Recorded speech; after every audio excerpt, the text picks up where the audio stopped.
Let's go to Linda Gradstein. We're standing by in Jerusalem. Good evening, Linda. Now, bring us up Good to evening. speed on the latest. Well, the latest is that Israel did form an emergency government, meaning that Benny Gantz, who's a former chief of staff, his party joined the government. The largest opposition party, Yesh Atid, has not yet joined the government. The fighting continues, and in the last hour or so, we've had reports of aerial infiltrations from the northern border, not from Gaza, where most of the fighting has been, but from South Lebanon. And there's concern in Israel that Hezbollah, which is an Iranian proxy, wants to open a second front against Israel. And so that Israel would then be forced to fight on two fronts, against Hezbollah in South Lebanon and against Hamas in Gaza. Now, there has been talk of Israel actually sending troops into Gaza.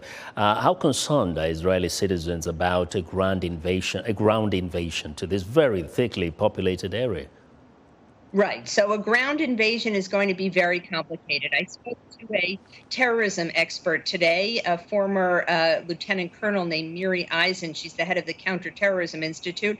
And she said that if Israel had to deal with about 1,500 Hamas fighters who crossed the border on Saturday and massacred hundreds of, civilians, and the death toll, as we know, is well over 1,200. In Gaza, you're talking about tens of thousands of Hamas fighters.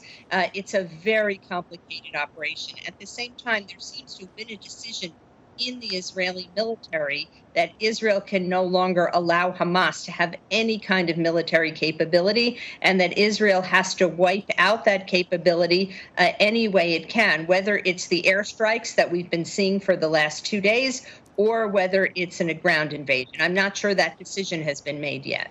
Now, we know that Hamas has hostages, and this has been of great concern. Some of them are actually American citizens.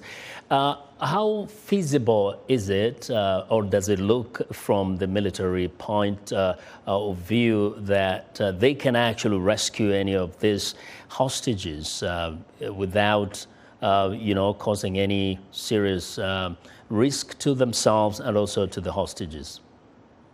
First of all, it's not clear how many of those hostages are still alive.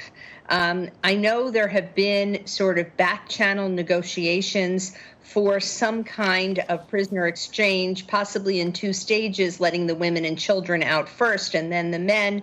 The details have been kept very closely guarded, secret, and it's probably better that way.